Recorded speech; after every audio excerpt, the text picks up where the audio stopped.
Welcome, Risa. And Risa, one of the reasons why we were so excited about you teaching the course, but also doing this webinar for us, is because leading change is such a vital competency for a leader in whatever field they are in. And we were talking the other day about so much change in the world around us at this time, right? We had a presentation the other day in the university about AI and how that's affecting teaching and learning. We're thinking about that even in what I would call my industry, if you will, of education. And of course, it's affecting financial industries, it's affecting the tech market, all of these different areas of change. And so whether we're dealing with a small change or a big change, I think it's just a part of leadership. And that's why I'm really happy to have you here tonight. A couple of the things that I think that we'll be talking about, one is in relative to the course, and our program really looks at applying our concepts. So leading change in the real world and translating this theory into practice. And as Risa and I were talking the other day, some of this change is not necessarily planned change. It's emergent or it's generative change, meaning that we're really building the ship while we're sailing it to decide what we should do next and what part of the organization needs to adapt. So, Risa, thank you so much for being with us tonight and talking about just leading change. So I'm going to hand it to you and we'll just talk for the next, 30 minutes or so, and then we'll open it up to everybody out there that's watching. Thank you. Wonderful, wonderful. Thank you, Robert. Thank you, Henry. I'm happy to be here and talk about leading change. Today, we're going to focus on how our brains respond to change, ways to increase change resilience, understanding change management as a leadership competency, and leading teams from resistance to performance. Overall, we'll explore how to lead, manage, and create change in yourself and others. But before we get started, let's just get real. Our brains do not like change. It disrupts our patterns, it takes us out of our comfort zone, and it's not going away. So, as leaders, our job is to create change and shift behavior. That means helping people let go of their patterns that they're very comfortable with. So we're going to take a few moments and talk about brains.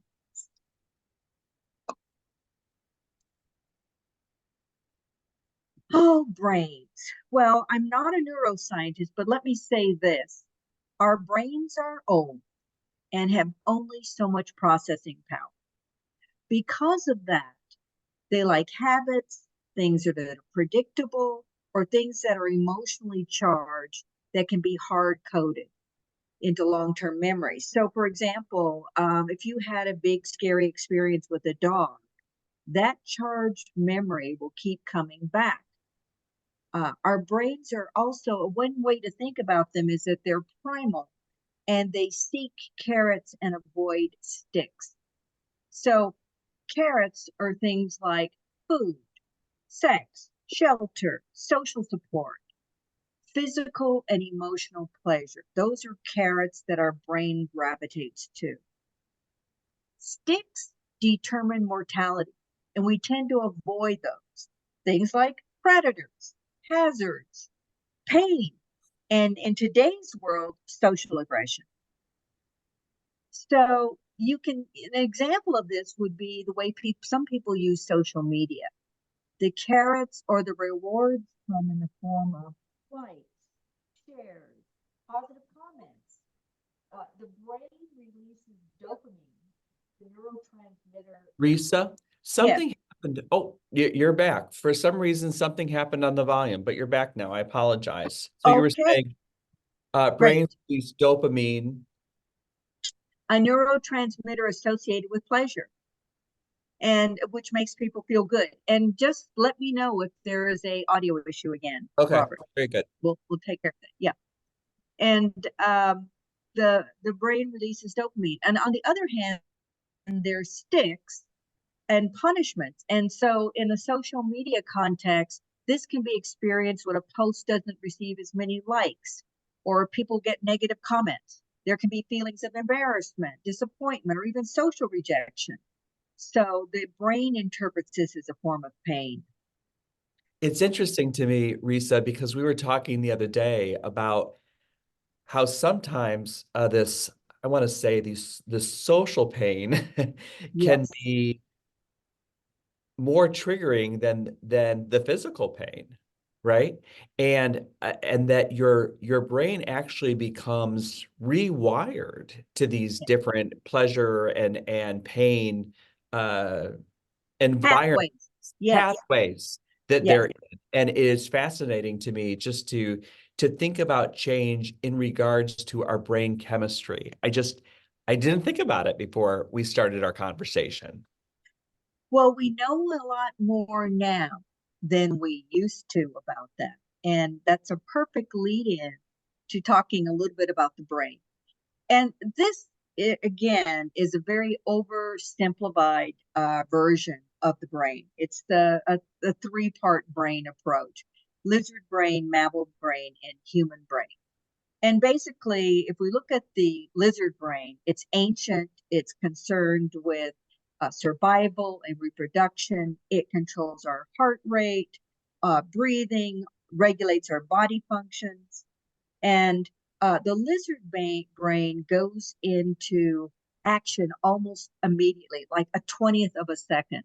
So something happens and your lizard brain goes into, you've heard of flight or fright, so to speak. Yes.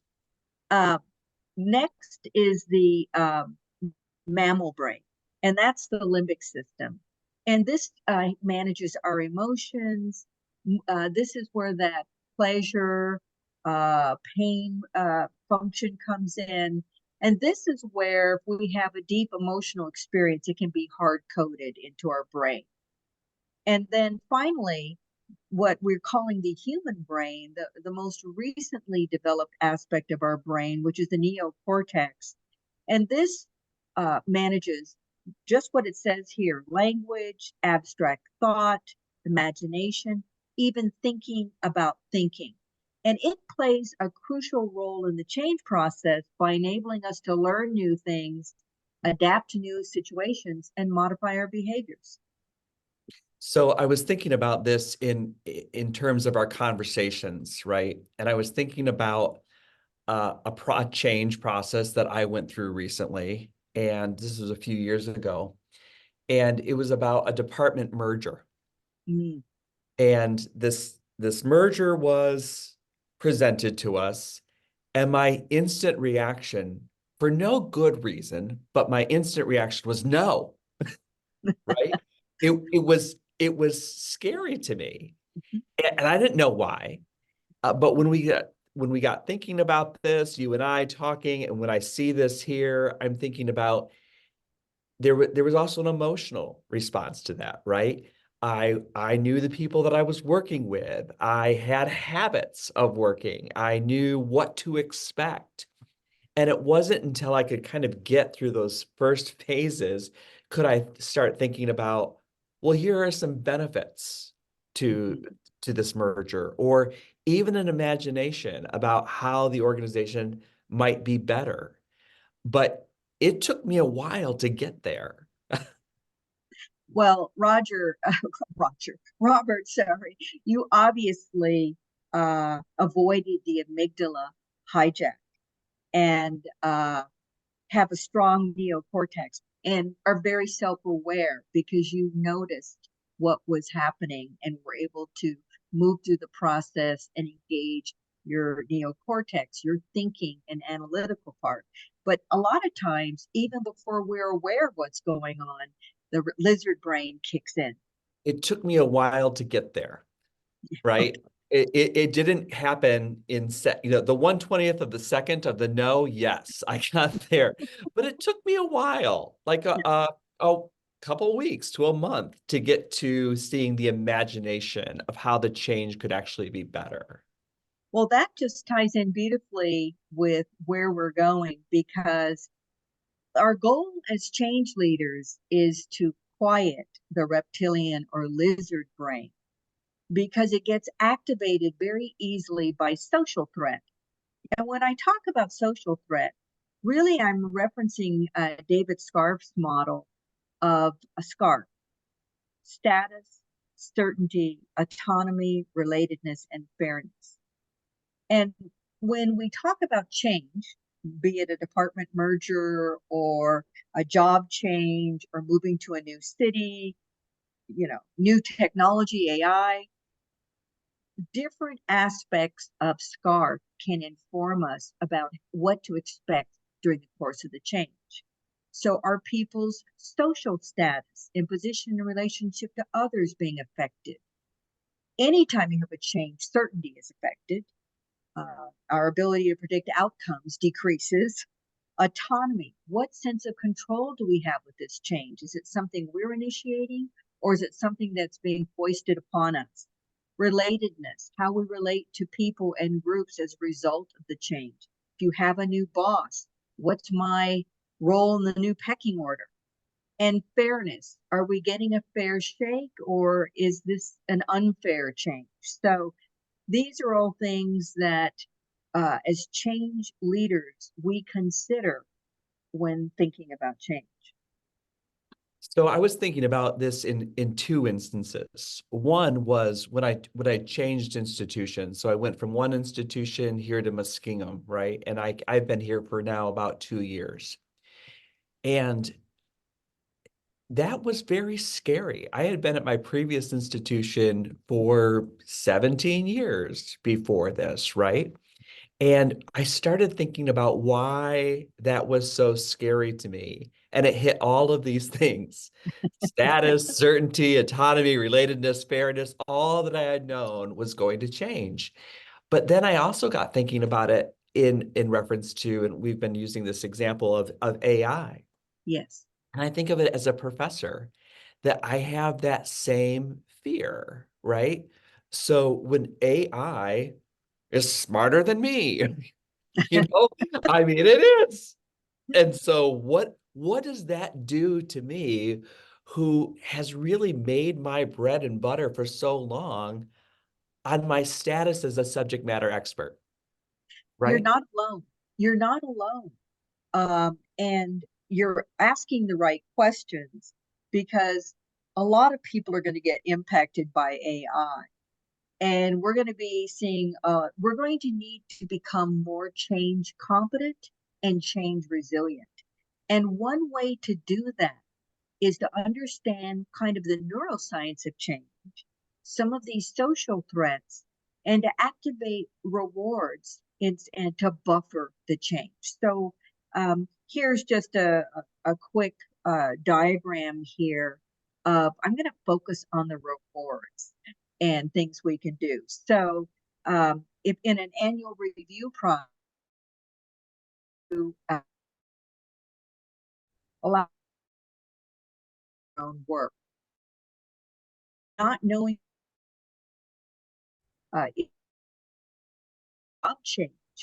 And so can't tell you now, but will tell you by. What might be a question that you approach someone you're working with, what's going to happen next? And you were talking about that, leaving one institution to another. That certainty is certainly gone. And another thing that helps, and we found this a lot in change management, is use of visuals, visions, maps, plans, articulating a strategy, giving people a sense of direction of where they're headed. Next, this sense of autonomy, that people have an opportunity to give input into the change. And I'll talk about that more a little later. But that's becoming, that participative aspect is becoming very commonplace now in particularly in technology. Relatedness. What can we do to facilitate relatedness? A lot of times there's a change, there's an offsite where people can talk, maybe share stories, commiserate, but go get the experience. They're going through the change together. And then finally, fairness. Fairness in itself is a perk. If people feel they're being treated fairly, that kind of calms the lizard brain. So, I was thinking about this in regards to the department merger that I was talking about. And I remember talking to the person who was leading the merger, and she was very good at leading change. And she was talking to me about it. She said, "What would you like to see?" And I mm, said, "Well, I don't want the merger to happen." And she said, "Well, that's not an option. This is where we're going." She said, "But how we do it and what that looks like, that's up to us." I think that was brilliant. All of a sudden, for me, I felt the weight of the world that was up here just kind of settle. It gave me the autonomy. I sensed the relatedness with the person who was managing the change. All of the things that you talked about, she seemed to be able to calm my fears. yeah. And I love the way you're making the relationship in connection to the change you're experiencing and Rock's model and social threats. And that's what we hope our students can do as they go through the change process and look at changes that they're working on. Let me just skip now to the transition curve, which really asks the question, how do we lead, create, and manage change for ourselves and others? And basically, shifting behavior is about helping people to get their patterns and let go of them, get clear on what they are and let go of them. And they're very comfortable with these patterns and they go into scarf mode. So, what we're positioning here today is that if you understand the predictable path of change, you can help things go smoother and better. And I'm going to just bring up the transition curve here. And this is the work of Jaffe and Scott based on Elizabeth Kubler-Ross's work on death and dying. And let's just kind of look at the curve and then we can go through all the different phases. So, at the top of the curve, before you've really gotten into the change curve, there's a generic focus on the environment. And then as you go through the change curve, there's focus on self, there's a past element, and there's a future element. And what I would like about this as well, the curve appears static, but really it's dynamic. So we're not really talking about denial. We're talking about denying. It is a process in itself. Right. And when there's a change that's taking place, we go through a denial process and denying process. And just want to talk a minute about denying. It has a bad rap, but Hmm. denying is actually can actually be healthy. You don't want to live there, but it's a healthy place to start because if we took in all the change that was going on, we'd be overwhelmed. Hmm. So to kind of get started with change, we may need to be in denial just as the first part of that process. And so what does that look like? It looks like I'll just talk about a software implementation where during that phase, people are very comfortable with the way they've been doing things manually. We could take a software implementation on the supply chain going to the cloud as an example. Mhm. So engineers and technical folks, they've got their Excel spreadsheets, they've figured out all the workarounds, they know who to call. And all of a sudden, a lot of what they do every day is going on a platform. They have to learn a whole new way of conducting business.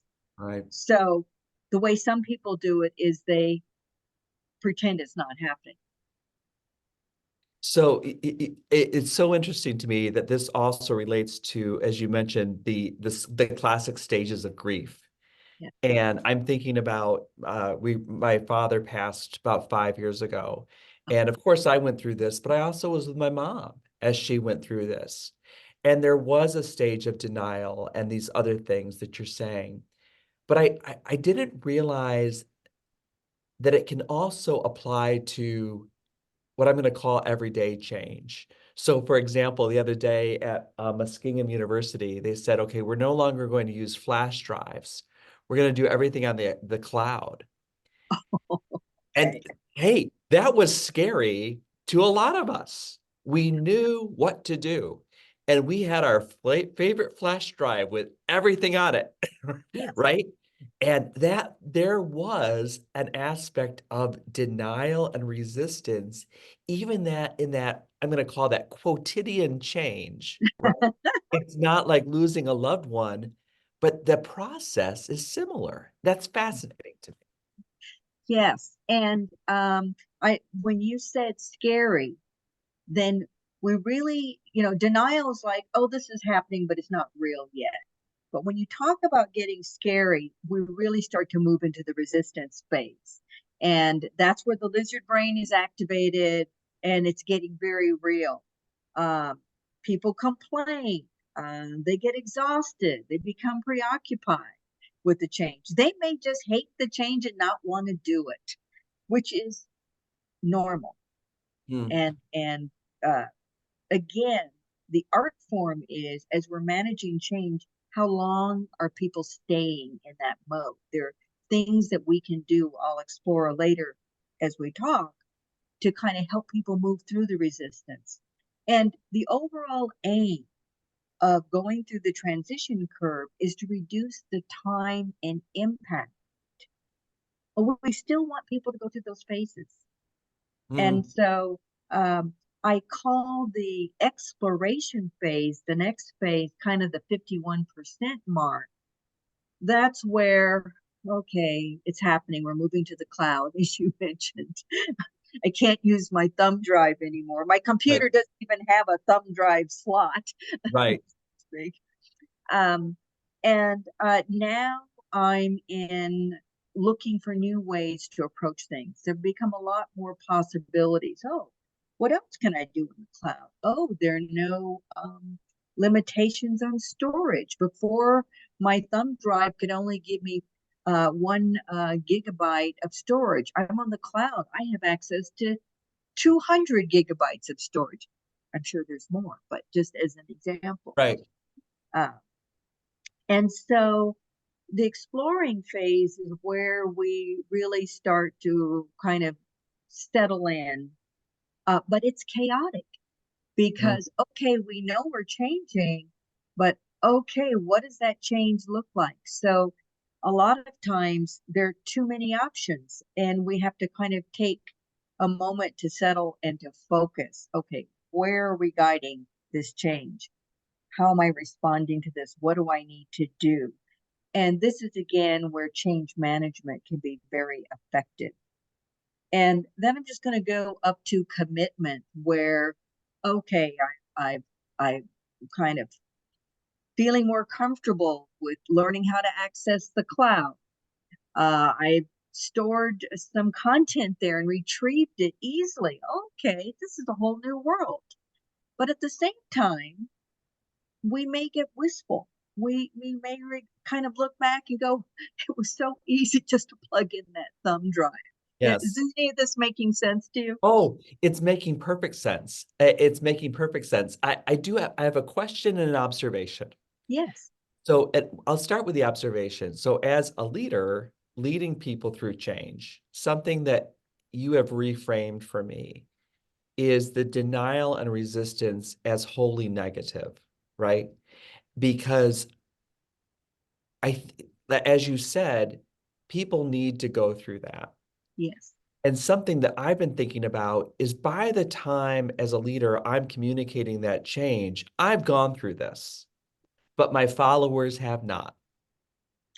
And I very need to give them that space. And that's part of it. well. You're uh, an advanced leader, a lot of leaders forget that. Mm, They go through the transition curve. I mean, it's their job to look into the future, to plan ahead, to be strategic. And they'll be in the commitment phase and then kind of expect their teams, I call it the hijack here, to go from denial to commitment almost overnight. And the other thing is that different people go through change at different rates. So if we look at the model of diffusion of innovations, we have innovators, right. early adopters, early majority, late majority, and laggards. Now, I can say when it comes to change from my phone and upgrading to a new model, I'm a late majority. I get very comfortable with my smartphone the way it is. I like being able to plug in my headphones. I don't know what to do when there's no headphone plug. And I've got to, I may not want to use Bluetooth. I'm just giving an example. Right. So we all go through at different rates, and then we can, what you just described also, leaders can get ahead of the curve and followers can zigzag, go back and Mhm. forth based on what they learn. Yes, and I do think that that's something to keep in mind. One, you can't go to A to, I'm going to say Z, Yes. without going through the steps. And also that it can go back and forth a little bit before you Yes. finally get to that commitment. So Right. that was a question, that was my observation. Now, my question is this, because you said the 51%, right? Right. How do you as a leader know that you've moved past perhaps at least most of the people, or 51% of the people have moved past that denial and resistance and have gone more towards the exploration and commitment? Let's talk about that. And I'm going to insert something before I answer that question. That is, the leader has to go through the change themselves. And then they will recognize, they'll be in a better position to recognize when their teams are going through the change. Mhm. So, again, this change model is for individuals, for teams, and for organizations. I'm just going to point this out in terms of leaders and individuals noticing where they're denying, feeling their resistance, reframing their explorations and focusing on commitment. They go through the same thing individually. We all need to do this individually. But to Mhm. your question, um, how do we know that folks have gone through? Uh, what we notice is that, and actually, I'm going to go here, that we see less of this behavior, less complaining, people feeling less exhausted and overwhelmed. They're less preoccupied with the change.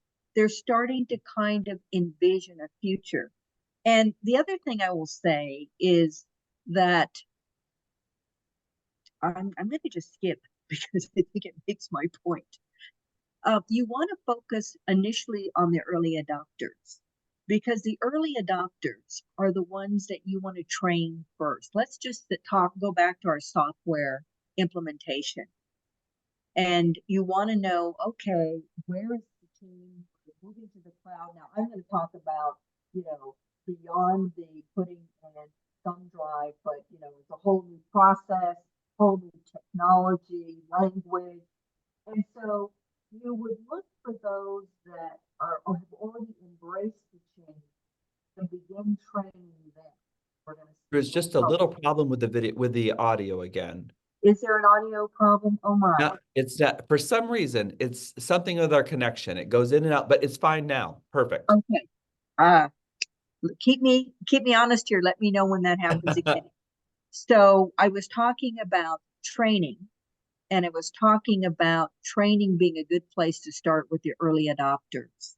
And then once you have the early adopters and the innovators trained, it's kind of like a um, ripple effect with your early majority and late majority.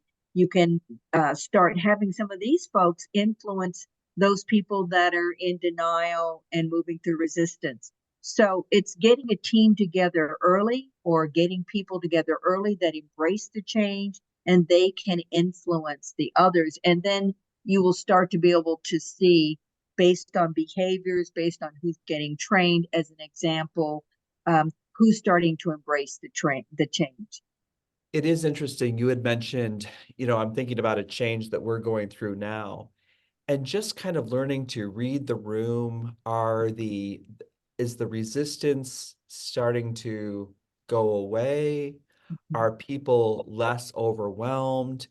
And I also think of those early adopters.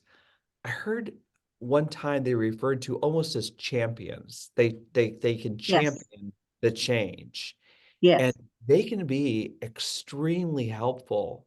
They may not be in that position of formal authority, power, and influence, but by their embracing of the change, they are leaders in the organization. And I think sometimes more powerful than the people who are mandating the change because they're bringing everyone along with them. That is a great observation. We use that model of change champions a lot. Can you hear me okay now? Yes, yes, it's great. Okay, good. Yeah. We use that model a lot. And I operate, and those that I work with operate from the principle that you can lead from any seat. I love what you said. You don't have to have an assigned title. Leadership shows up in many ways. And so if I kind of walk us through what can change leaders do in the different phases when we're going through denial, explain the realities, create a vision, take time to communicate the vision and raise issues.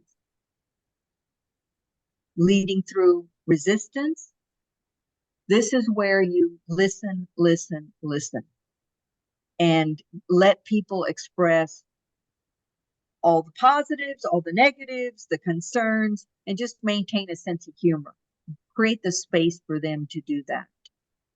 And then leading through exploring is facilitating conversations and new possibilities about change. And then finally, as we go through the change curve, um, celebrating success, taking a deep breath, setting long term goals.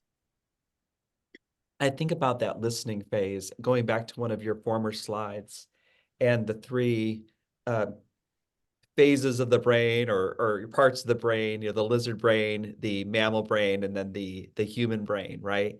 Yes, And that I think that human brain, or that, I'm sorry, the mammal brain there, where the emotions and memories and habits, yes, that is that to me, and correct me if I'm wrong, but that seems to be what's activated in that resisting stage, right? yes, Yeah, yes.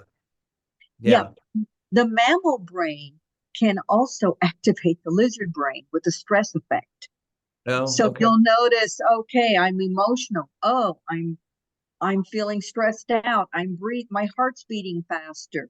So the two are connected. It's an interconnected process, to your Mhm. point. And Yes. people will talk about feeling stressed. A lot of mindfulness work, they really try and calm the lizard brain by saying, let's just pay attention to your body. How are you feeling? How are you breathing? Things of that nature. Again, I think that I can be uncomfortable with that part of the change process. Mm-hmm. And I think as a leader, something that I'm working on is allowing my discomfort, allowing other people's discomfort with the change process, and that is actually a part of the process, is expressing that discomfort and really almost a sorrow for the passing of the way things used to be, and not knowing quite what that future is going to be yet. Robert, we call that change resilience. Mm, okay. And really getting better at change. The more you can hold the space for people to go from denial to resistance to exploration to commitment, And the more times people can go through the process and the more leaders get comfortable with the process, the better they get at it. Mm. So, and goodness knows we have a lot of change coming up. We all need to get better at change. It's not going away. I I know we know. got about 20 minutes here. I could talk to you all night about this, Risa. And I want to make sure that we give our guests time to ask questions too.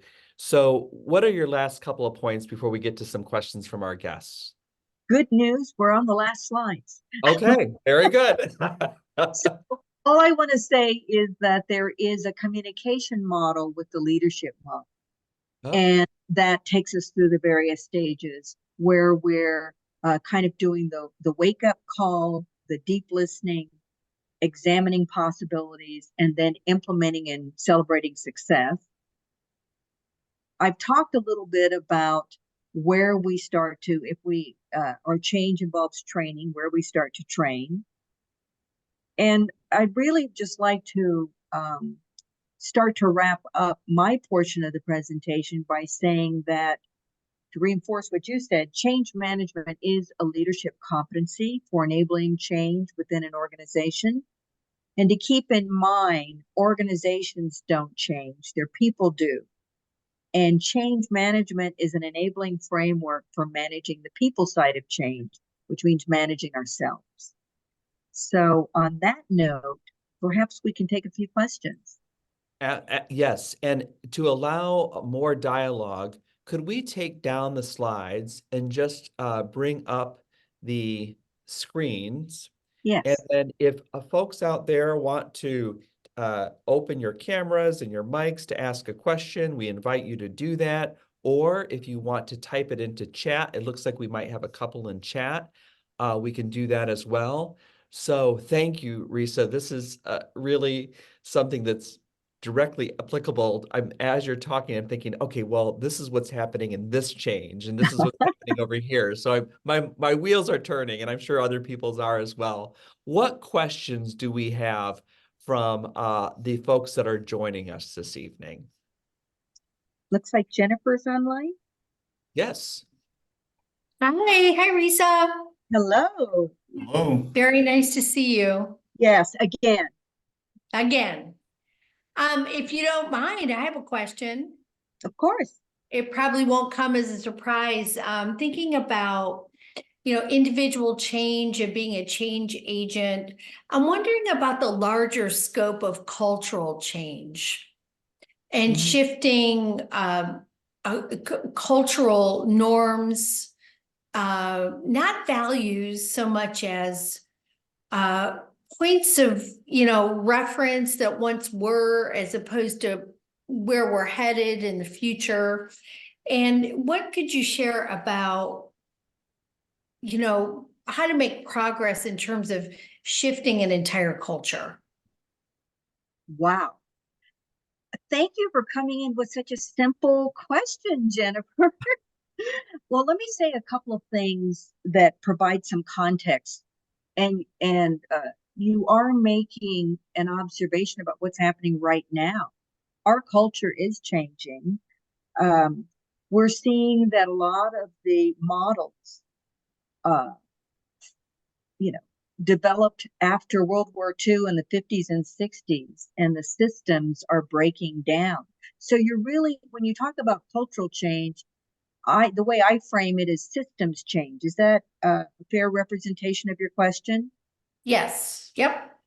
So systems change is um, today, and let's just take an example. Would you be okay if we talked about technological change as part of that, Sure. or did you have something specific in mind? Well, within the higher ed environment, certainly technology plays a big role in, for example, how we offer courses, how students learn. What role does technology play in reaching more students, even if it means fully online, asynchronous kinds of things? Whereas in the past, sometime in the past, we didn't really have to think about things like that. In the future, we really need to in order to bring more of our mission to broader audiences. So the role of technology in learning is I think a really good example. Yeah. Yeah, what you're talking about is what Robert and I have referred to as generative and emergent change, where we don't really know what the answer is. The forces are so huge. And what we do with that kind of change is we co-design the change with our stakeholders. So when you're talking about institutional change or changing the way from the university's perspective, you interact with not only students, let me make sure I'm understanding it, students, teachers, or faculty, administrators, and the whole cultural shift. Ideally, you co-design the change with your stakeholders to create a shared future. So that's a sophisticated level of facilitation that is required versus more predictable planned change. We're going from point A to point B. We know what the answer is. And that's the majority of change that we're seeing now. So I can just give an example in my own organization, and I'm just going to pick the cloud because that's just an easy one. They're so complex, so many different systems. No one person could create a vision for this. So we really had to tap people from all parts of the organization to kind of design what the future looks like and what's workable. And then design the change management process as well. I don't know if that answered your question. Well, it really asks people to live with and maybe even be comfortable with a certain level of ambiguity. Yes. If it's sort of a product of collective thinking. Yes. An iterative process. It's going to take some patience, I think, in showing each other grace to believe you're going to come out collectively on the other end being better off than you were before. Yes. And what you're talking about, I call organizational agility. And that is facilitating change capability in organizations, helping people. That's the beauty of Robert's program here, is giving people the change capability to understand the change process, their roles in it, so that they can navigate change more effectively. Because you can become more proficient with it, even if you don't, even in these times of volatile, uncertain, complex change, ambiguous change. Thank you, Risa. Thank you very much. A couple other questions from our audience members here. Henry, was there something in the chat? Yeah, so there was one initial question from the chat that was placed, and the question was, as leaders, when we are responsible for a group to embrace change in their ideal point in transition curve, where is accountability and acceptance aligned? In other words, a place where we can push for acceptance. That was a question that was addressed. Where's a place we can push for acceptance? Kathy, was that your question, Kathy King? That was Dominic's question. Dominic, can you give us a little more information regarding your question? Yeah, unfortunately, he had to leave the chat. He had to leave the presentation for another obligation. So, okay, maybe we could go to the next question. I need a little more info on that. Okay. Well, then I have a question, just a general question of what has been some of your greatest satisfactions in leading organizations in change over the years? That's easy. Participative change. When the change involves the stakeholders and or the people that are impacted by the change, and they have an opportunity to co-design the change, those have been the most satisfactory change management processes and results, because the change is more readily adopted and accepted. So that's something I can speak wholeheartedly to. And I'm not just talking small systems, I'm talking large systems, government, industry, education, all working together. It's very powerful when we all can kind of work together. So I think those soft skills that kind of tame the lizard brain and help us be more collaborative really pay off when we're doing massive change. Risa, I know that I think it's Kathy had a question too. I wanted to just ask you a question, and I think this is a completely normal thing, but I'm thinking about as a leader dealing with generative change and the participation of change, that there's a fear. My lizard brain gets activated when I don't know the answer. Yeah. Right? And that's something I think that leaders have to learn to be comfortable with, or at least learn to have a little more resilience around, maybe not comfort with, but resilience around, to be able to allow that participation and also to go into the future without exactly knowing where it's going to be. Yeah. Leaders have to manage themselves first. It's very difficult to lead and influence others in the change mode if you're activated or and unaware. Lizard brain is all over the place. You're being scarfed, as some Scarf. folks. Yes, scarfed. Yes. So leaders need to be more aware, understand how change works, and get more proficient going through the change curve. And then they're in a better position to kind of recognize when a group maybe needs to stay in resistance a little longer just to process, or have some are in resistance, some are in denial. I mean, so they can lead effectively and connect with people where. Thank you. I think I want to make sure that our participants had a chance. I think it was Kathy that might have had a question. Kathy Ging. Kathy, did you have a question? Yeah, yes, thank you. Risa, I wanted to say how much I've appreciated your presentation today. Thank you. Thank you. I have heard about the reptilian brain for years, but I never understood it till you described the paradigm. Well, I attended Muskingum over 50 years ago, and I've been a real estate agent for 37 years and an activist, which has been a unique combination to try to do, even in trendy Eugene, Oregon. But my challenge right now is trying to work with people that don't have the attention span and scholarly training that I have. I have a master's degree from Chapel Hill, North Carolina, in English, etc. And I'm having a hard time trying to figure out how to relate, even to people 20 years younger. But my big thing is, I have something so important to do. I'm working on what's called an international industrial hemp skills and services and tools network, bank, or portal that will allow people worldwide to start access tools to fireproof housing that's also rodent-proof, termite-proof, mold-proof, and can last centuries. And so do you have any advice for me how to continue on this leadership path that I've assumed? Wow, that's a big question. I love that.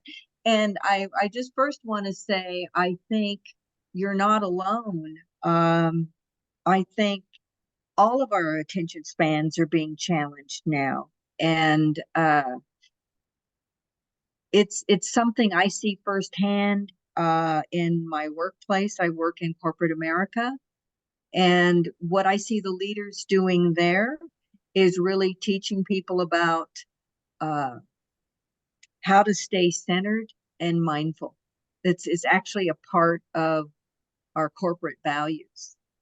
Now, your question about what we can, could you break that question down just a little bit more when you say what can leaders do? Could you just finish that for me so I make sure I answer the question properly?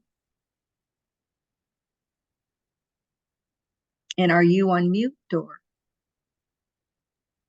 Okay, well, the problem that I personally address is that I've dedicated my life right now to this topic after Blue River, Oregon burned to the ground, Paradise, California, a town in Washington, a town in Canada.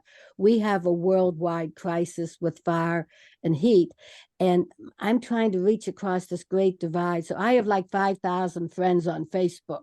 And if anybody wants to learn about industrial hemp, which is non-mind elevating, you can go to Kathy Ging on Facebook to learn what I've learned in the last 3 years.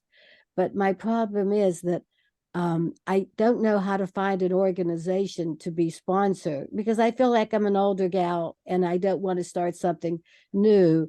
But how do I take my knowledge into an organization and sort of, wiggle into their corporate structure?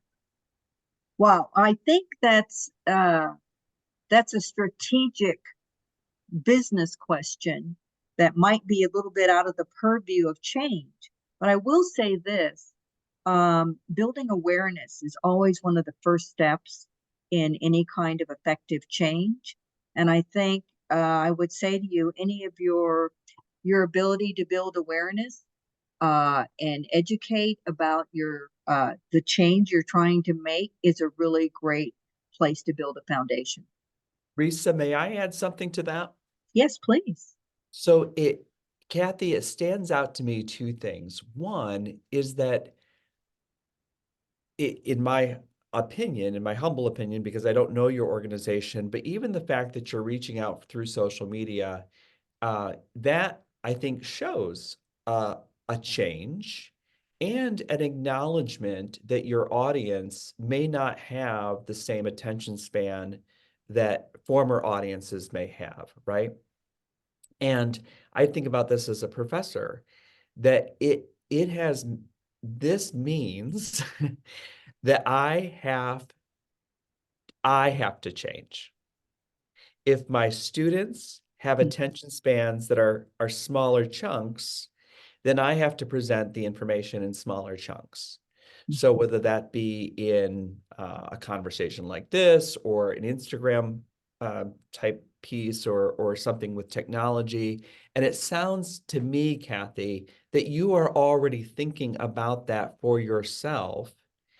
And I would just encourage that framing of how do I change to best meet this audience, because this is where the audience is today. So yeah, it just struck me how much change between the leader and the follower at whatever stage is constantly in motion, and that we have to be managing change in ourselves too. We have time for probably one more question. Who else might have a question? Or Henry, do you have a last question to wrap us up here towards the top of the hour? Yeah. All right. So my last question I had was, and it could be, Risa, you can answer briefly, would be, with your past experiences with working with different corporations, both in America, but also international, what have been your experiences with working with those international companies when it comes to change? Just briefly. Because I know with different cultures and different beliefs, things can change. What was it like working with different companies in different areas of the world? So I think the answer to that is almost in the question. So many large companies these days are global companies. And as I've worked in my global company across the world, I'm very attentive to culture. I don't expect everyone to have a North American point of view. And sometimes I'll just say, as an example, sometimes North Americans can come across as very transactional and don't take that upfront time to build relationships. So I think being attentive to culture, and particularly where the culture is more relational, really helps in building that trust, which is really what you're trying to do when you're going to implement change and get people participating. Reese, to chat with you. Thank you here tonight, and also for teaching uh, that up with and also announce.